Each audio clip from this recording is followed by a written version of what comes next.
Nuestra milicia, así titulamos a la meditación de esta noche. Y bueno, específicamente en el versículo 4 dice, porque las armas de nuestra milicia, las armas de nuestra milicia. Y en ese sentido, permítanme un segundo. En este sentido, debido a las diferentes formas de interpretar este pasaje, surgen algunas preguntas que debemos de considerar. Hay algunas cosas que debemos de poner mucha atención.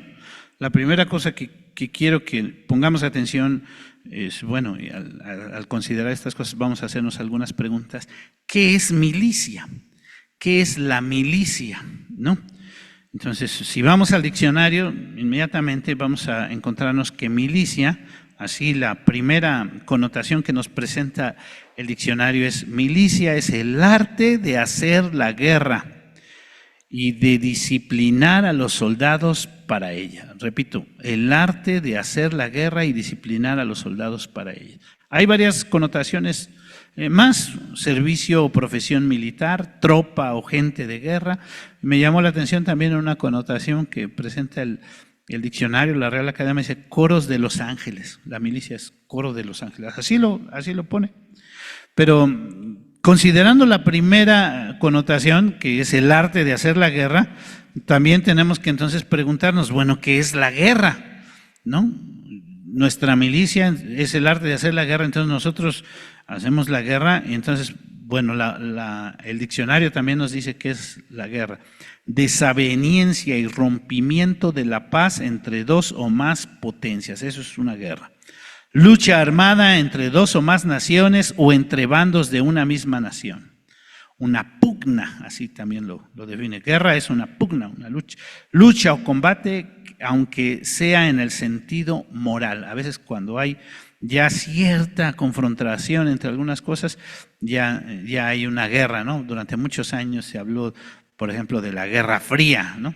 Que era parece que no había combates y eso, pero era un sentimiento que ya estaba la guerra ahí. Oposición de una cosa. Y entonces, fíjense cómo dice nuestro pasaje: las armas de nuestra milicia. Entonces nos lleva a otra pregunta. O sea, al estar leyendo esto tenemos que hacernos estas preguntas. ¿Los cristianos entonces estamos en guerra? ¿Los cristianos estamos en guerra?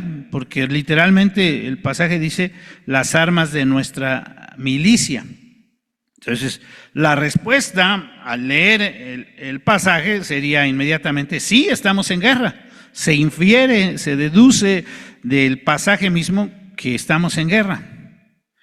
Entonces, otra pregunta sería: ¿y por qué estamos en guerra? ¿Contra quién estamos en guerra? Bueno, hay muchos pasajes que se usan al respecto, y específicamente cuando se habla de la guerra espiritual o de la guerra que libramos los cristianos, ¿no? Y voy a mencionar algunos de estos pasajes. Yo creo que ustedes van inmediatamente a recordar algunos de estos pasajes. Efesios capítulo 6, versículo 12, que dice: porque no tenemos lucha contra sangre y carne, sino contra principados, contra potestades, contra los gobernadores de las tinieblas de este siglo, contra huestes espirituales de maldad en las regiones celestes. Entonces aquí el mismo apóstol Pablo, que escribe la carta a los Corintios, está dirigiéndose a los de Éfeso y les está diciendo: no tenemos lucha contra sangre y carne, nuestra lucha es contra principados, contra potestades. Y este pasaje, entonces, si siguiéramos leyendo ahí en Efesios, nos habla sobre toda la armadura de Dios, cómo el cristiano debe de vestirse, prepararse, estar listo con la armadura de Dios. Otro pasaje que podríamos también mencionar, que es de Pedro, cuando habla sobre nuestro adversario. ¿Quién es el adversario?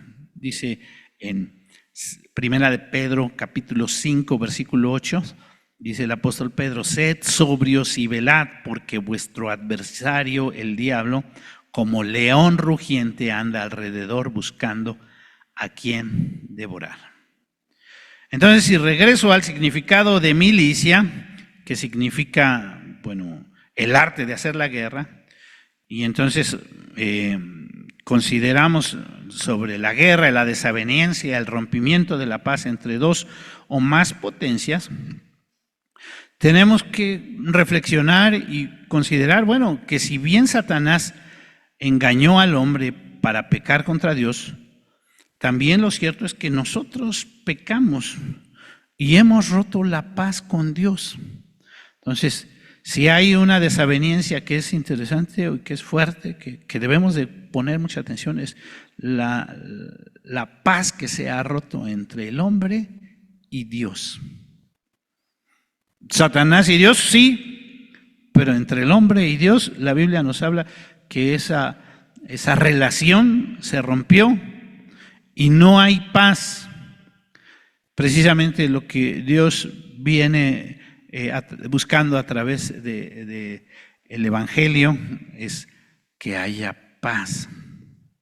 Y entonces, repito, que si bien Satanás engañó al hombre para pecar contra Dios, nosotros pecamos y hemos roto la paz con Dios y hay esa desaveniencia.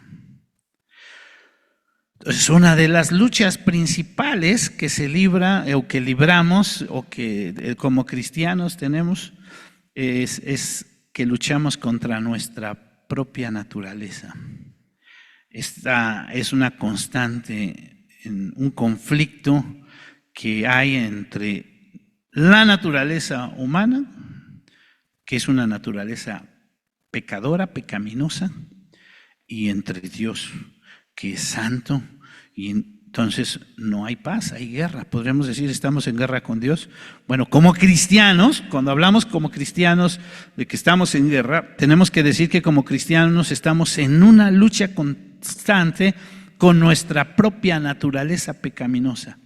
Sí, por un lado decimos Satanás es el enemigo, pero nosotros mismos, nuestra naturaleza, es la que está en constante confrontación con Dios. El apóstol Pablo lo explica bien porque él mismo en ese proceso de entender todo esto en nuestras vidas, él decía, lo que quiero hacer no hago y lo que no quiero hacer, eso es lo que hago.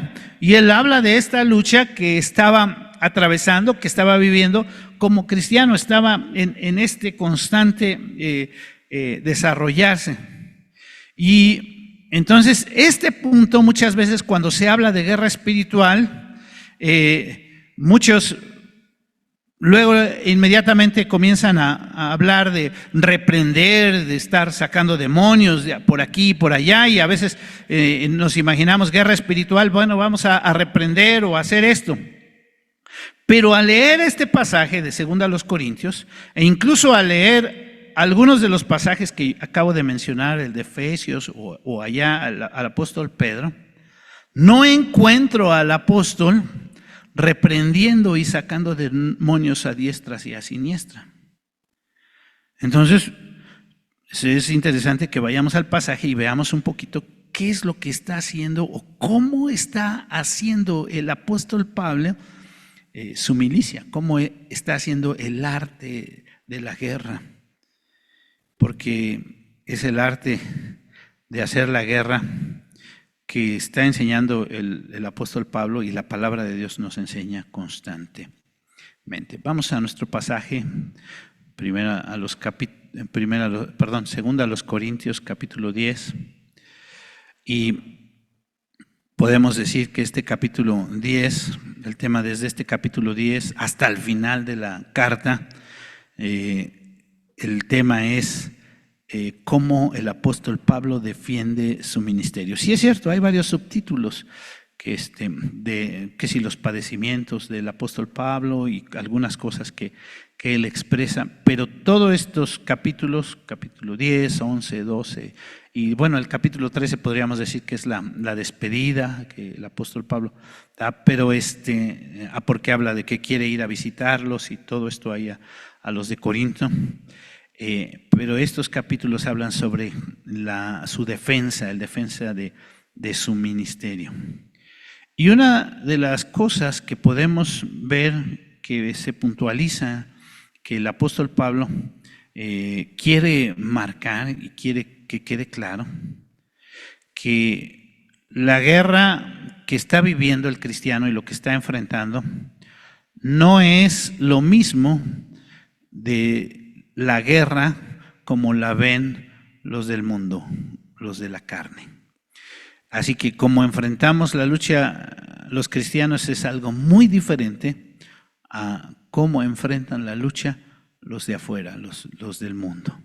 Fíjense, si estamos en este capítulo 10, el versículo 2, al final, bueno, voy a leer todo el versículo, pero quiero que pongamos atención en la parte al final. Dice: ruego pues que cuando esté presente no tenga que usar de aquella osadía con que estoy dispuesto a proceder resueltamente contra, fíjense, algunos que nos tienen como si anduviésemos según la carne. Ellos piensan, lo que está diciendo el apóstol Pablo aquí, que nosotros luchamos como los de allá afuera. Piensan que luchamos como los que andan según la carne. ¿Qué quiere decir el apóstol Pablo con esto? Que allá afuera se lucha, los que luchan según la carne, luchan de una forma. Lo que está pasando muchas veces dentro de la iglesia es que algunos traen esa forma de luchar de allá afuera aquí adentro de la iglesia. Muchos ven cómo actúan, cómo compiten, cómo realizan las cosas allá afuera y piensan que aquí dentro de la iglesia es la forma en que se deben de hacer las cosas. Los de Corinto, recordemos, tenían conflictos en varios aspectos, que si yo soy de Pablo, que si yo soy de Apolos, pero también tenían conflictos por sobresalir, porque quién era el mejor, quién era el que valía más. Recordemos que todos esos capítulos 12, 13 y 14 de la primera carta hablan sobre los dones, pero uno de los conflictos cuando el apóstol Pablo trata esto es que algunos piensan que, bueno, este don vale más, pues como que es más importante, entonces yo quiero sobresalir de esta o aquella manera. Entonces los de Corinto tenían conflictos por saber quién es el más importante, pero en el Evangelio y entre los cristianos y entre lo que el mismo Señor Jesús le dice a sus discípulos, recordemos que el Señor Jesús le dice a sus discípulos, ¿se acuerdan cuando los discípulos estaban preocupados por quién iba a ser el más importante? Uno de ellos, bueno, más bien dos de ellos decían, su mamá les dijo al Señor Jesús que uno se siente a tu derecha y el otro a la izquierda. Y los otros se disgustaron porque dijeron, ¿cómo de que estos ya quieren tener un cargo más importante que los demás, ¿no? Y el Señor Jesús les dijo, no, aquí no es igual. El que quiera ser más importante entre vosotros, ¿qué tiene que ser? ¿Qué dijo el Señor Jesús? Tiene que ser el siervo de los demás. ¿Sí recordamos esta parte? El que quiera ser el más importante, dice, allá en el mundo es de una forma, pero aquí es de otra forma. Y aquí el que quiera sobresalir, tiene que ser el siervo de los demás. También el Señor Jesús enseña cuando lava los pies a los discípulos. Dice, yo siendo el Señor y Maestro, y dicen bien, sí lo soy, les he enseñado esto, ustedes tienen que hacer lo mismo. Y entonces el apóstol Pablo quiere traer a la mente a los corintios, fíjense, está hablando sobre su ministerio, que aquí las cosas no son iguales en la iglesia, que no es la competencia como se realiza allá afuera. La iglesia no es un lugar de competencia. Algunos en la iglesia quieren el cargo, quieren la facultad, el poder para hacer esto o aquello, pero aquí no es como allá afuera.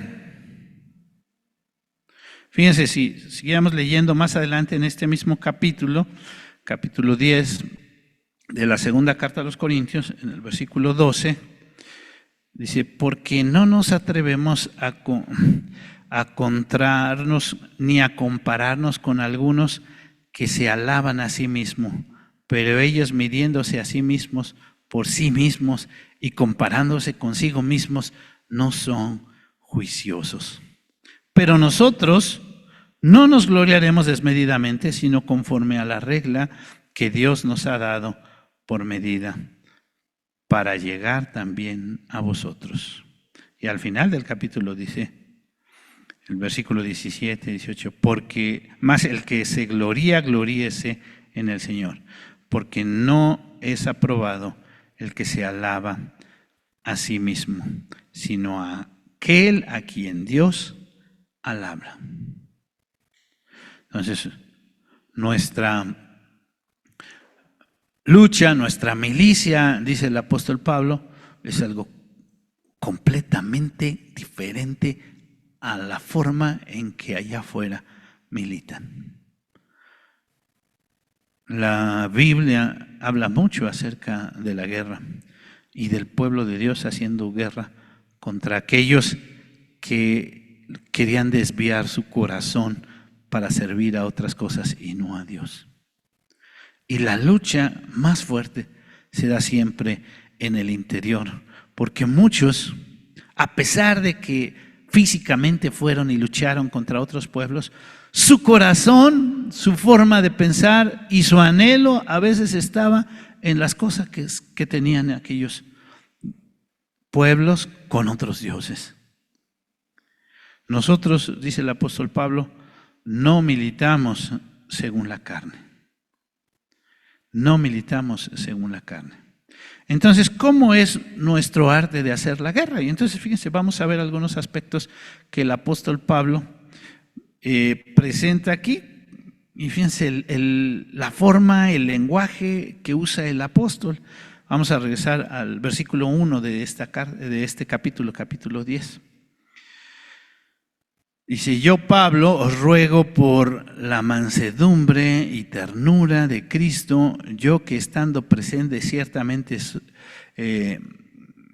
soy humilde entre vosotros, mas ausente, soy osado para vosotros.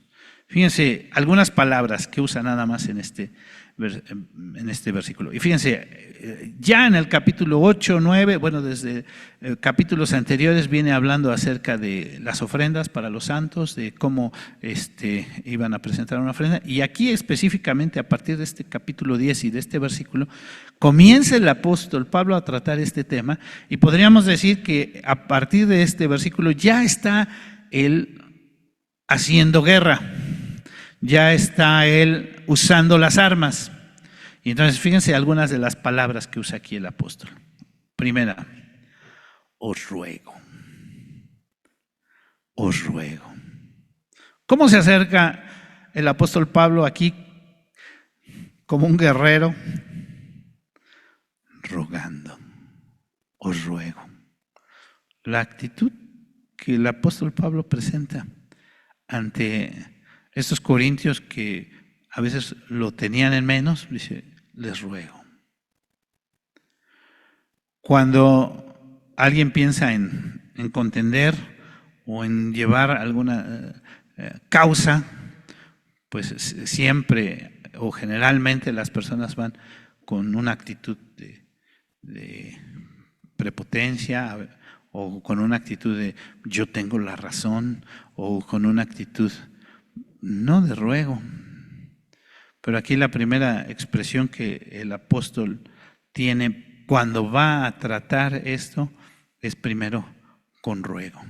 Y luego la siguiente palabra, os ruego por la mansedumbre y ternura ¿de quién? De Cristo. Así como el Señor nos enseñó que a pesar, fíjense, el Señor Jesucristo, si tenemos que hablar de un guerrero principal y del capitán, porque así a veces lo entonamos, en mi vida el capitán es ¿quién? Cristo. Si tenemos que hablar de alguien que nos muestra cómo es esta forma de militar, pues es el Señor Jesús. Entonces, ¿cómo luchó el Señor Jesús desde que fue arrestado y desde que fue abofeteado y que fue humillado? con mansedumbre, con ternura. Es increíble, ¿no? Que a pesar de todas las cosas que él estuvo pasando, que él estuvo sufriendo, actuó siempre con esta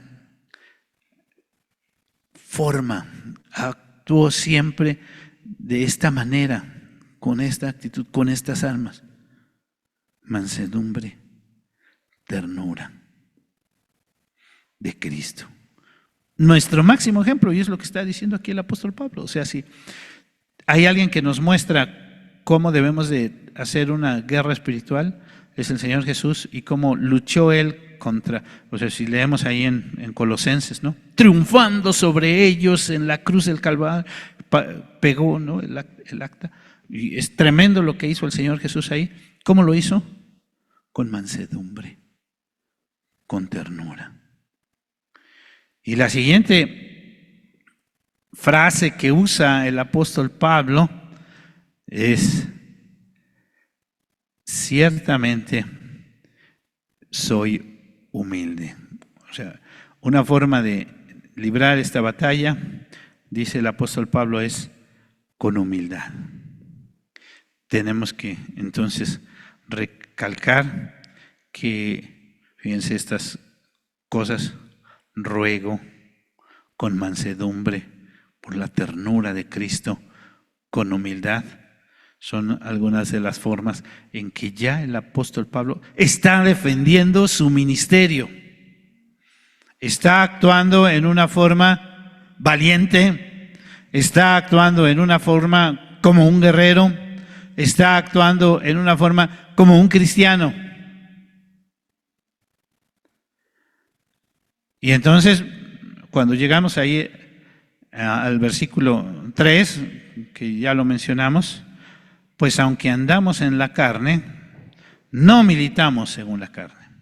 Sí, es cierto, hoy todavía estamos aquí en el mundo y sufrimos las consecuencias de esta terrible lucha, pero nosotros en este andar que es muy difícil, que no es fácil, que requiere mucho valor, dice el apóstol Pablo, no militamos. Nuestra forma de hacer la guerra y contra la que luchamos no es como los que luchan allá afuera. Porque las armas de nuestra milicia no son carnales, sino poderosas en Dios para destrucción de fortalezas. Repito, y si leemos toda la carta hasta el final, y si leemos allá en Efesios, donde habla sobre no tenemos lucha contra sangre y carne, no veo al apóstol Pablo reprendiendo demonios. No veo, aunque él dice no tenemos lucha contra sangre y carne, no lo veo. Está diciéndole al cristiano que se prepare con las armas. Y aquí lo menciona las armas, y en Efesios menciona las armas, la armadura de Dios. Y muchos, cuando analizan la armadura de Dios y el pasaje de Efesios, han dicho, bueno, principalmente las armas que el apóstol Pablo y que la palabra de Dios expone ahí en Efesios son defensivas, ¿verdad? El casco, la coraza, todo lo que el apóstol Pablo habla ahí principalmente es a la defensiva. Solamente hay dos armas, bueno, algunos dicen que es una, pero después algunos dicen son dos. La espada del Espíritu, que es ¿qué? La palabra de Dios. Entonces, la principal arma del creyente es la palabra de Dios. Conocer la Biblia, saber lo que Dios nos pide, la forma en que nos pide que luchemos esta guerra con ruego, con mansedumbre, con ternura, con humildad. La forma que Dios quiere que lo hagamos, repito que no es nada fácil, al contrario es una lucha tremenda. Entonces, que nos esforcemos. Fíjense, las armas que Dios tiene son poderosas. poderosas. Mucho se habla hoy día de la guerra y de lo que se está viviendo en diferentes lugares, especialmente, por ejemplo, en Ucrania y en Israel, ¿verdad? Curiosamente son los lugares donde hay la guerra ahorita, ¿no? Las guerras que muchos debaten de cómo unos y cómo otros, y que si unos tienen razón y que si otros tienen. Pero la lucha principal se está librando hoy aquí en nuestros corazones, luchando en contra de nuestra propia naturaleza pecaminosa, y que debemos de entender y conocer que lo que Dios nos ofrece como armas son poderosas. Alguien hablaba de estas fortalezas, como en la vida del cristiano hay muchas fortalezas que tenemos que derribar, porque son fortalezas que nos oprimen, que son fortalezas que nos tienen subyugados, que nos tienen atados a veces, y como esas fortalezas, con estas armas podemos salir adelante cuando confiamos en Dios. No cuando dependemos de lo que otros piensan cómo se deben de hacer las cosas. Fíjense, los versículos 7 y 8 voy a leer. Miráis las cosas según la apariencia, porque esa es a veces la forma en que algunos lo ven. Si alguno está persuadido en sí mismo que es de Cristo, esto también piense por sí mismo, que como Él es de Cristo, así también nosotros somos de Cristo. Porque aunque me gloríe algo más todavía de nuestra autoridad, la cual el Señor nos dio para edificación y no para vuestra destrucción, no me avergonzaré. Miráis las cosas. Algunos ven las cosas por apariencias, ¿verdad? Por lo que, repito, por lo que se deja llevar de allá afuera. Pero si realmente las vemos según lo que Cristo nos enseña, según lo que Él es, veamos a nuestros hermanos, nosotros también somos de Cristo y nosotros debemos de buscar trabajar juntos para glorificar el nombre de Dios. Si hay algo que nos da la posición, que nos da el hacer algo especial delante de Dios, es Dios mismo. El que nos da la victoria, así lo decimos, así lo vemos, Romanos 8, que Él nos hace más que vencedores y que nos hace victoriosos. Si hay alguien que nos da la victoria, es Cristo. Es el Señor que nos da la fortaleza. Nuestra milicia. Con esto quiero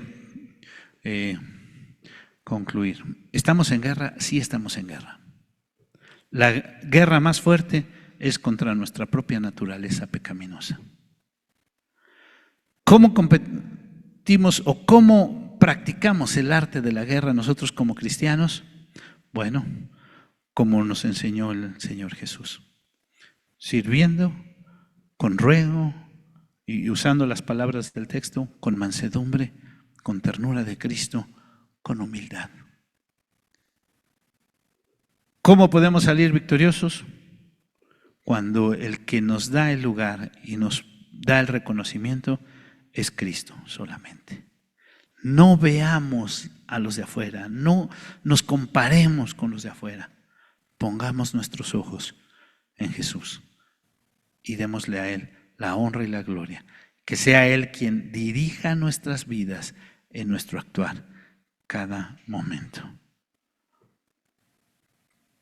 Voy a concluir leyendo nuevamente versículo 4. Porque las armas de nuestra milicia no son carnales, sino poderosas en Dios para destrucción de fortalezas.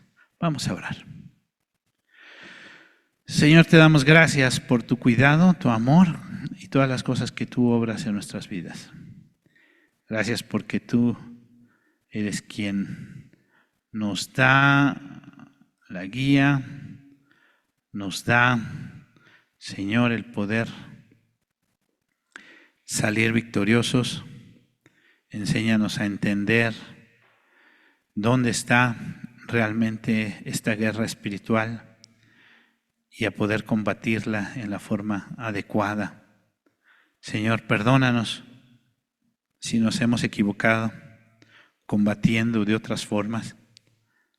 Danos tu guía para hacer lo que debemos de hacer. Te suplicamos tu gracia, tu bondad. Te suplicamos, Señor, que seas tú el que obre en nuestras vidas y nos dirija. Te suplicamos, pues, nuestro buen Dios, tu bondad, tu cuidado, tu amor, el salir victoriosos para la honra y la gloria de tu nombre. Te lo pedimos en Cristo Jesús, nuestro Señor. Amén.